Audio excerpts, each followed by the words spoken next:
We continue our presentation of Africa in the Bible, and our second installation is called From Cush to Kingdom, Africa in Biblical Prophecy. And this is our second out of three presentations. And so please don't miss, thank you. Please don't miss the third one, because there will be an important end to the story.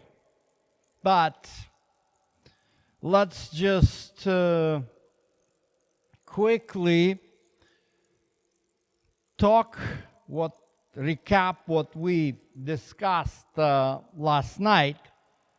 And we talked about one very, very bad presupposition about people of Africa. And I mentioned that even Eastern Europeans who don't have any history of slavery or racism at all, they make some of the Russians and Ukrainians and Moldovans are sometimes asking me a very nonsensical questions about Africans as the children of Ham. And the whole reason why they ask this foolish questions is because of the influence of the theory of evolution. Because when the Bible does not support the theory of evolution, then that's what nonsense we were taught in our schools back in Soviet Union and so forth, that one of the proofs of theory of evolution and adaptability is the different races. And it was like grounded, part of the theory of evolution, even though the Soviet ideology was extremely anti-racist. In fact, they were scolding Americans for being racist, and the only, one of the few books we had from America was the Harriet Beecher Stowe, the Uncle Tom Hot, whatever it's in English, but we were studying it at school and showing, oh, look how bad Americans are and how good we are, Soviets. We don't have racism. So this is how it was presented. But on the other hand, of course, as a good Marxist, so we studied the theory of evolution, and here is all this. And so many people who were becoming Christians in the beginning of the 90s, they came to Christianity with the baggage of the Soviet schools and started asking questions. Oh, is this about the children of Ham? As we've learned, not every children of Ham look the same. Just a reminder, there were 5 children. One is the Canaan, and then the rest of the 4 who actually ended up living in Africa. Mitzrayim, Cush, Put, and Lubim. Lubim represents Libya. Put is, or Punt, that's most likely the Horn of Africa. That has been a recent very interesting archaeological discoveries Egypt has all kinds of interesting things. So they had mummies of different animals whom they deified. So there's a whole museum of mummies of crocodile. But then there was a museum, there was another number of mummies of baboons. And it was in some of the records, they were talking about this land of gods, which is Punt, where these baboons were coming from. And the DNA identified the origin of these monkeys to Eritrea, which is the Horn of Africa. So it proves. And of course, Cush, which is Nubia or Sudan and Egypt.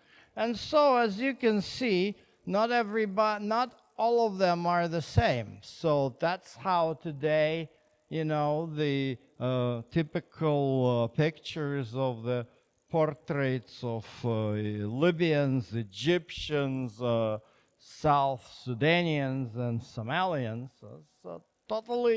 So totally different people and languages and things like this. And as you notice, we're focusing on that kind of corner of Africa which Bible actually is talking about. And this is the particular area where the sons of Cam actually settled. But where the other people who live in Africa, I mean, as I started yesterday, Africa is huge. Are we talking about more than I believe it's more than 1 billion people live in Africa. I mean, I've seen some travelers trying to cross Africa by train or by any other means of transportation. What we're having here on this map is not even a 10th part of the continent. Where did the other Africans come from? Well, how about other people on earth? How about people of China or people of India or people of Southeast Asia, Indonesia? Where do they come from? From whom of the 3 sons of Noah do they come from? Well, we're kind of working by elimination. We're showing where the children of Cam come from. So the children of Shem are also very limited. Who remain of the children of Shem today mainly is Jews and Arabs. There were more people in the Mesopotamian region, but that's all. So where did the rest of the people come from? The answer is simple: Japheth. About 85% of the different people groups in the world, based even on a text. Let's go back to Genesis 9 and take a look. This is what Noah says: may God enlarge Japheth. So the stereotype that people of Japheth are only people with white-skinned Europeans, wrong. Chinese also from Japheth, Indians also from Japheth, Pacific islanders, Indonesians, also from Japheth, and the rest of Africa also from Japheth. Because the Lord enlarged his dwelling place. Okay? Even he lived in a dwelling place of Shem. Iranians, by the way, or Persians, are from Japheth too. So the Bible is very clear. We are, no matter how we look like, we are from the same blood.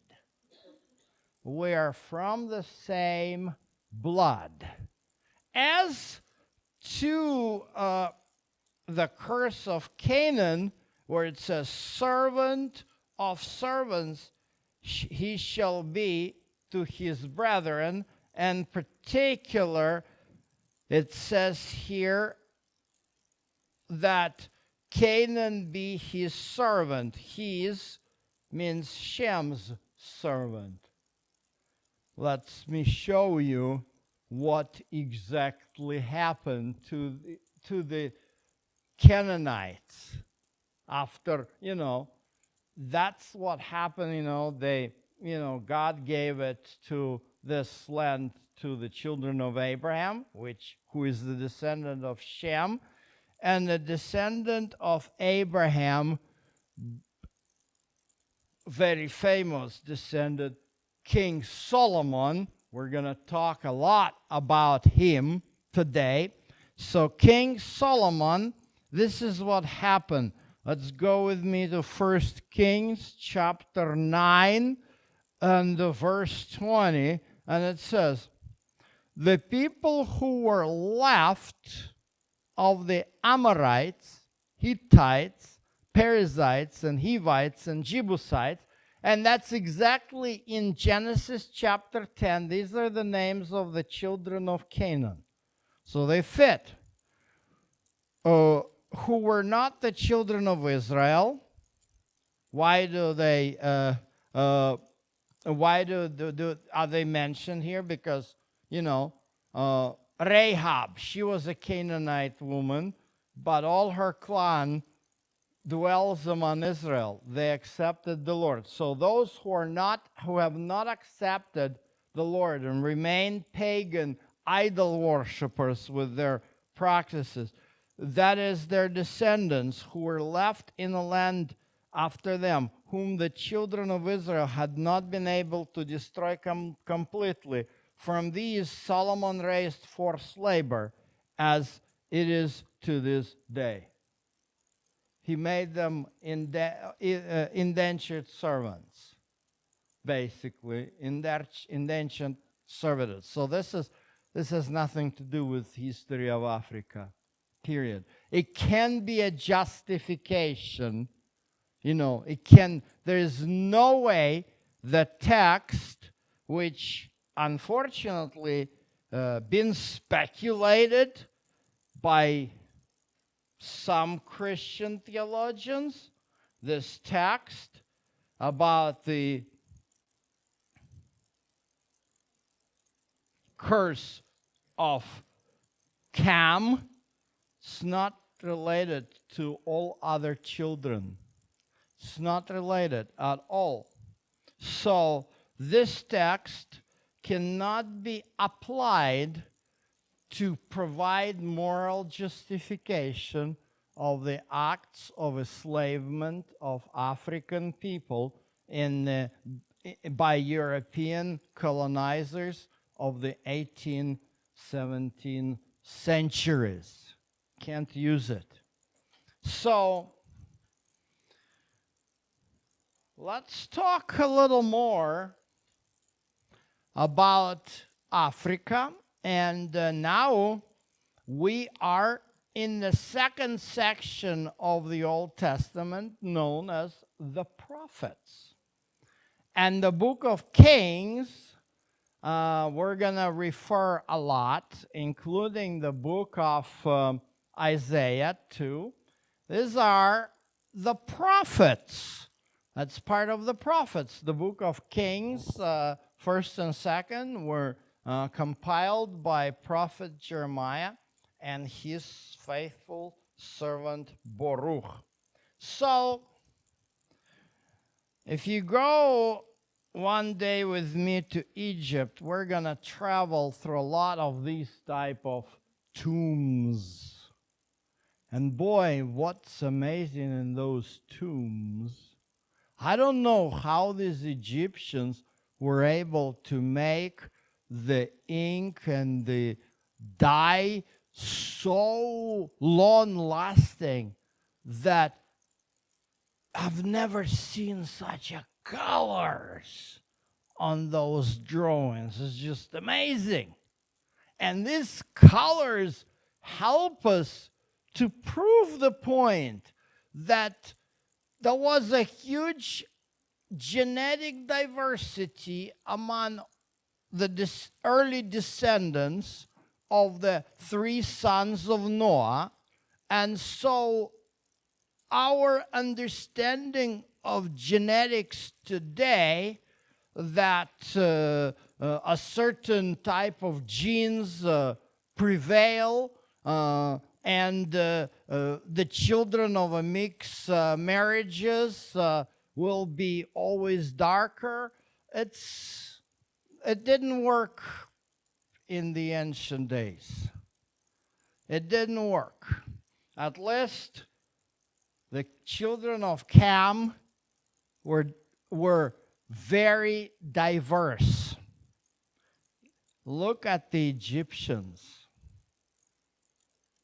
and see how they themselves, because they drew this, they themselves blow off, debunk these foolish stereotypes. These are the Egyptians, the descendants of Mitzrayim. But, as we said, the kings of Egypt love to go south. So these are the two capitals of Egypt. As I explained, Mitzrayim, this is one narrow strip of land where all Egyptians live. And this is the southern capital, Thebes. And this is the northern capital, Memphis. So this is the upper kingdom, this is the lower kingdom. Okay? So the pharaohs love to go down here. That is our Sudan, Eritrea area. Because that, actually not yet Eritrea, but that's the land of Cush. Okay? And of course, when they went there, they would have slaves. Look at how they depict the slaves. So this is the Pharaoh. Look how the Pharaoh looks like. And these are the slaves. So unfortunately, racism goes back to ancient Egypt. And it was based on the fact that Egyptians, the roots of it was that the Egyptians were enslaving the people of Nubia. And we see this in the pictures. But let me show you one very, very interesting sculpture. Look at this face. Who is he? Take a look at the head dressing. Do you see this too? Scarabs? That is the Pharaoh. His name is Tirhaka. Not only him. It's a 25th dynasty.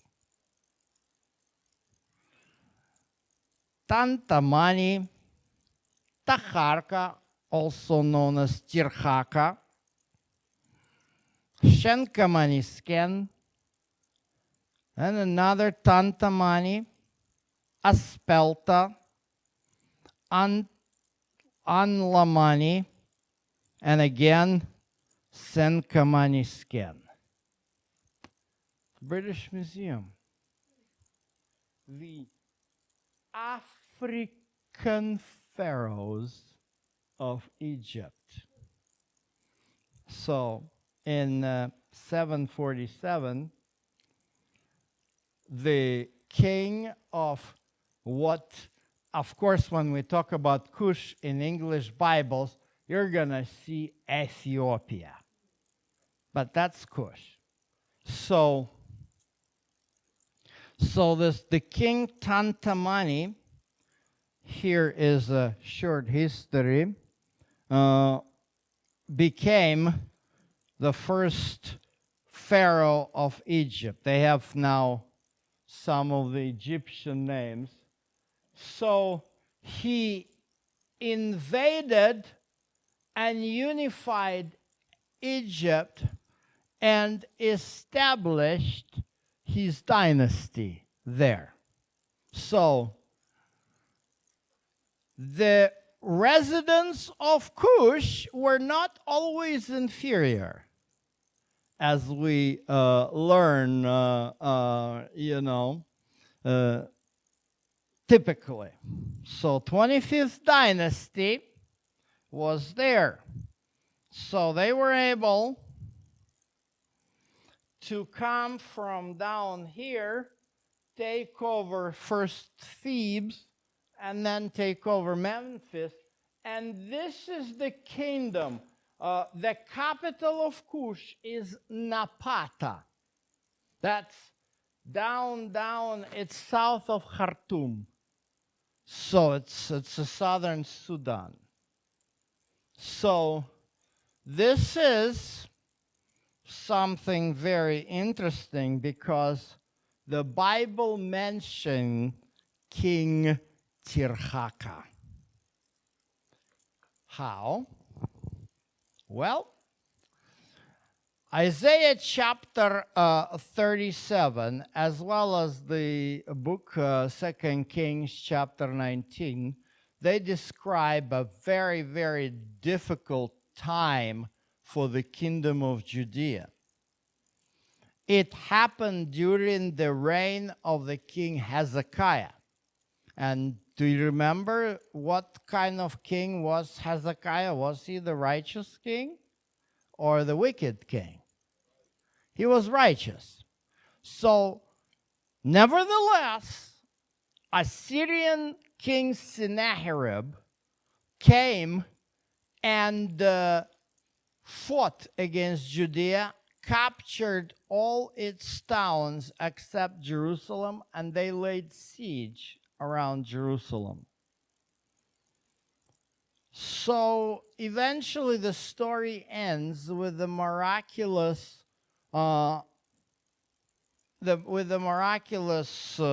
help, intervention from the angel of the Lord. After lengthy prayers that Hezekiah offered himself, after lots of encouragements that Isaiah the prophet gave, finally the people of Judea and Jerusalem were able to stand against the powerful king Sennacherib and did not give up the Lord. Because if we study this story of the siege of Jerusalem, the whole thing started with the speech of one of the generals, Assyrian generals, Rabshak, who was saying, "Oh, you think your Lord will save you? Look what happens." At that very moment, we have a very interesting experience, an event. It never happened in history of Egypt.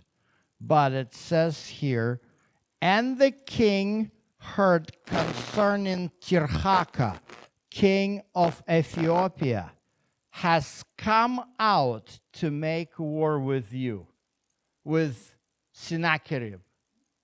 So the African king of the Ethiopian dynasty, of the both king of Ethiopia, he is known, and as well as the Pharaoh of Egypt, came for the rescue of the people of Judea.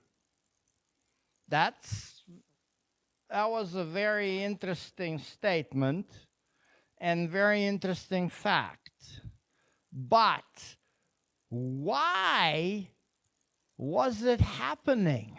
Why suddenly a king from Africa decided to come to rescue, to put the African contribution, of course, the largest contribution was divine, but among the human contribution, Judeans had absolutely no power to stand.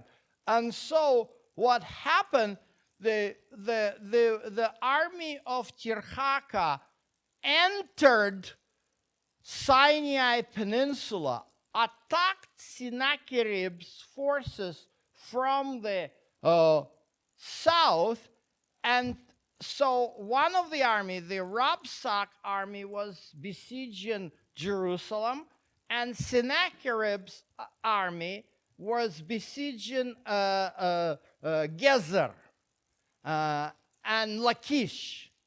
And these two southern Judean cities were about to surrender.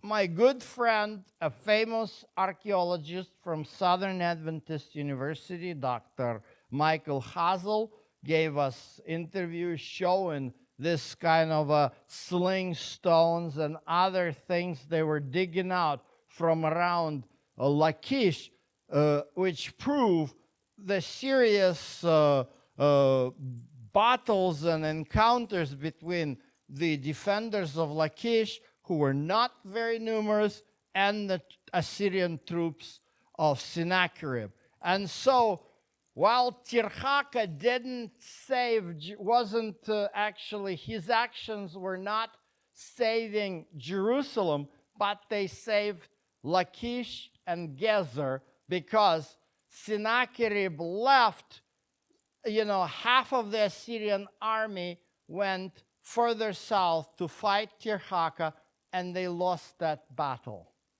While the angel of the Lord destroyed 185,000 Assyrians who were besieging Jerusalem, and eventually Sennacherib was destroyed himself, and the threat was removed. So the question is, why did it happen, and for what kind of what merited, what did the Jews do to deserve African army coming attacking Sennacherib?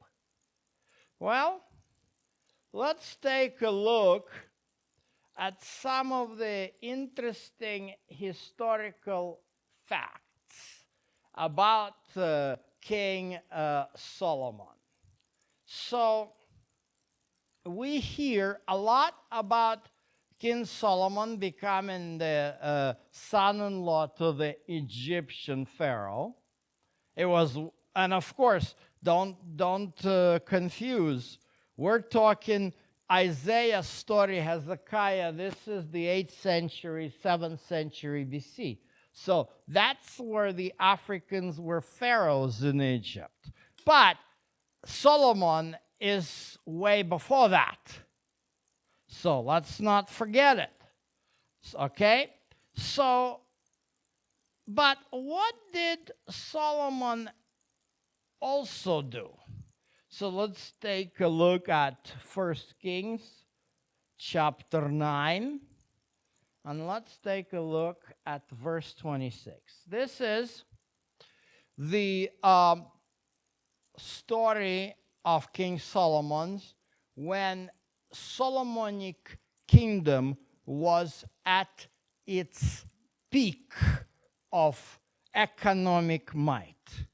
And Solomon is doing something which is highly, highly unusual. So he builds, actually King Hiram from Tyre help him build the fleet of ships in Etzion Geber, which is near Eilat, at the Red Sea in the land of Edom. Let's go back to our Google Maps to show you.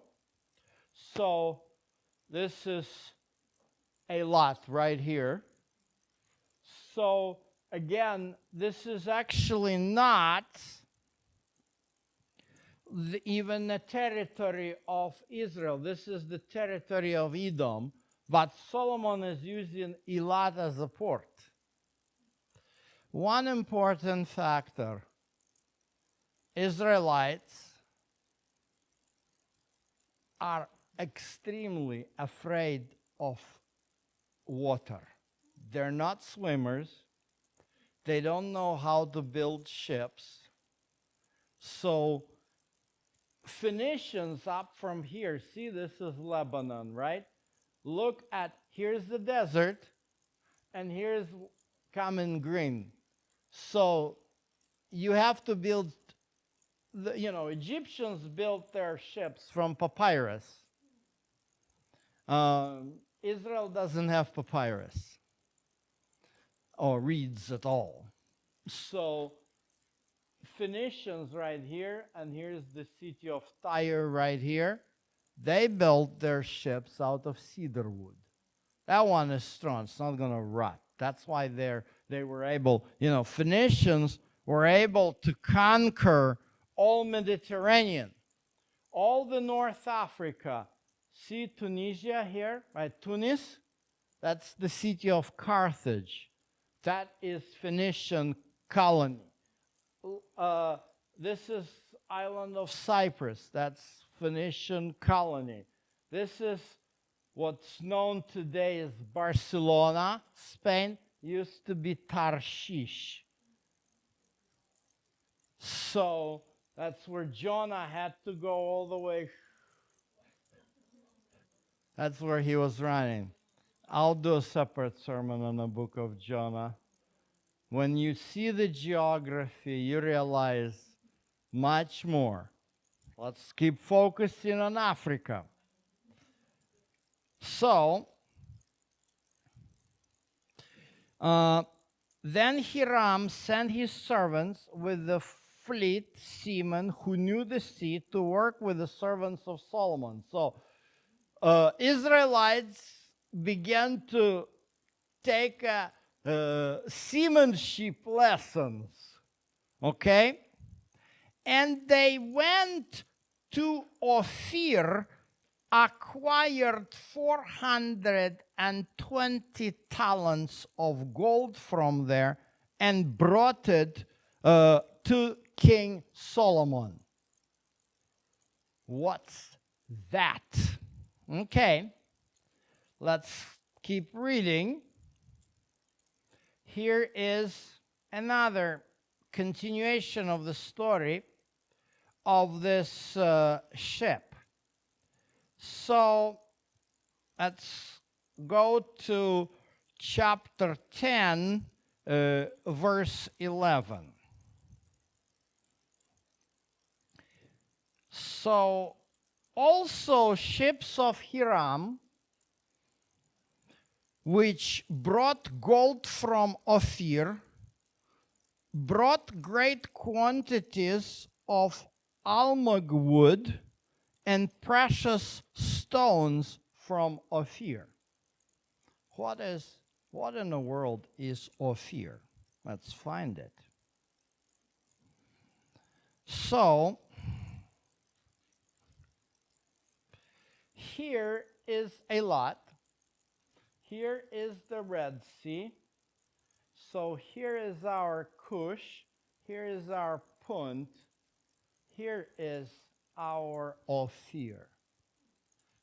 See what I'm pointing at? Darfur area, which belongs to Sudan now. So, why in the world he was able to bring pounds and pounds of gold from there, and then the precious stones, and then look at even more. Take a look what is the next continuation, okay? We'll see it. Let's go to verse 22.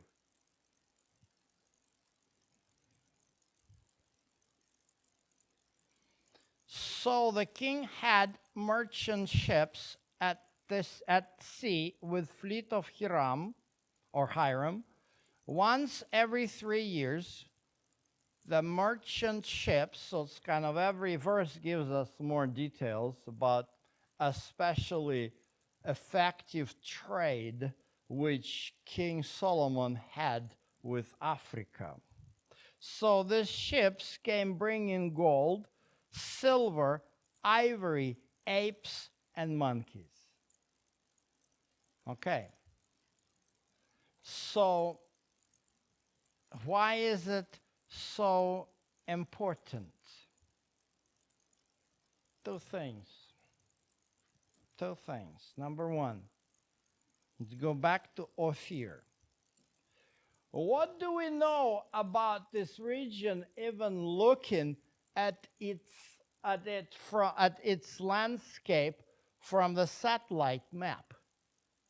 This is the most drought and famine-prone region, correct? So what did they, Israelites, King Solomon, do to make Africans give gold and ivory and apes, which is plenty? He brought food. He was helping people of Ophir survive. They had lots of gold, but they couldn't eat it. They had many elephants. They couldn't eat them. Because if there was lots of ivory, it means there were quite a few dead elephants they could harvest this from. So if elephants were dying, people were hungry. So Solomon was not just doing something who knows what. This short stories of the ship of the fleet which Solomon built was actually a story of humanitarian mission. Look how it continues. King Solomon surpassed all the kings of the earth in riches and wisdom. Now all earth sought the presence of Solomon to hear his wisdom, which God had put in his heart. In 1965, Israeli military made a very, very risky but very much serious and famous operation. It wasn't bombing of any kind of Iran, as people today may think. It was the rescue operation for Ethiopian Jews. Yes. Falasha. One of the people groups in Ethiopia, together with Oromo, Tigrania, Amharic people, all kinds of different people live in Ethiopia. Falasha was one of them. So it was brought to the attention of the Israeli rabbinate that there were Africans who were practicing Judaism in the middle of Africa. It was like, wow! Rabbinate was not prepared for that news, so they sent emissaries, and they talked to those people, and they discovered that indeed they were practicing Judaism. And indeed they were suffering from immense famine. Israel began to send planes and brought in thousands and thousands of Jews from Ethiopia who reside in Israel today, serve in the Israeli military, are lawful citizens of the state of Israel and considered Jewish. Many of them are Adventists. We have probably our largest Seventh-day Adventist church is in Ramat Gan, the Hebrew-speaking church, and that is, it's mainly consists of Ethiopian Jews. So that's the story of the humanitarian mission. So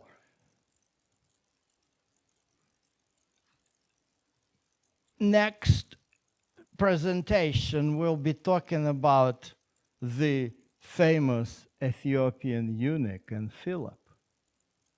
And let's not forget the humanitarian mission of Solomon, after which the whole world was amazed at his wisdom, and many people sought to find Solomon's and see him and hear his parables. Well, apparently Ethiopians remembered what Judeans and Israelites did for them 400 years before, and came to rescue Gezer and Lachish. This is Africa in the Bible. Well, as to the color of the skin, the Bible has two very interesting references about the skin. So, God has an interesting way of addressing the racial problem. Take a look at Numbers chapter 12. So Miriam and Aaron spoke against Moses because of the Ethiopian woman whom he married. For he had married an Ethiopian woman. So they said, "Has the Lord indeed spoken only through Moses, and not spoken through us also?" Can you imagine how they brought it up? Their desire to become prophets like Moses. So, what's the problem here? Tell me, who was Moses' wife? What was her name? Zipporah. Right? Where was she from? Arabian Peninsula. Because her father was Jethro, and it says he was a priest of Midian. So, if you recall the story, Moses was here. That's where Jethro lived. Africans don't live here. But if you look at many people from Arabian Peninsula, especially people from Yemen, particularly the Queen of Sheba, that's area identified as Sheba, so across the famous Bab el-Mandeb Strait. Now it's all on the news, but now you see this is where the people of Africa typically live, and this is the people of Arabia typically live. And guess what? The color of skin of some of the Arabians is the same type as the people of Africa. Very dark, swarthy. Well, but why did they want to say to Moses that his wife is Cushi? Guess what? They were insulting him. And they were using what they've learned in racist Egypt about, in spite of the fact, as I presented yesterday, that quite a few slaves from Nubia joined Exodus. So they were really, really, Miriam and Aaron were really wrong. Look, here's sometimes a mistranslation. Moses was a very humble, more than all men who were in the face of the earth. Not humble, humiliated. So, this statement about his wife from his sister and brother really, really humiliated Moses. So now God had to intervene. And it says, all right, come out here, family. I'm going to talk to you. So first God had a talk. And look what happens to Miriam. The anger of the Lord after this conversation was aroused against them, and he departed. And when the cloud departed from above the tabernacle, can you imagine? Think about this. Israelites were guided by God in a pillar of cloud and in a pillar of fire day and night. At that particular moment, when Miriam decided to use literally a racial slur against his brother, the cloud decided to depart. And what happened? Miriam became leprous, as white as snow. You don't like your sister-in-law is too black? Now I cannot, I'll make you white. It settled the matter. It settled the matter. Moses prayed for his sister. He didn't want his sister to die, but the Lord cut it right off, because in his eyes, there's no difference in color of skin or in any other way how people look. Every people group has a wonderful history, has a wonderful language, and has a wonderful representatives. And the Lord loves every people of group. You know how I know it? Because this is exactly what we, as the church, are charged to do in the very last time. Because we represent the messengers flying in heaven having everlasting gospel to preach to those who dwell on earth, to every nation, tribe, tongue, and people. Notice there is no word race in here. God doesn't know this word. But he knows that every nation, tribe, tongue, and people need to hear the gospel. Let's pray.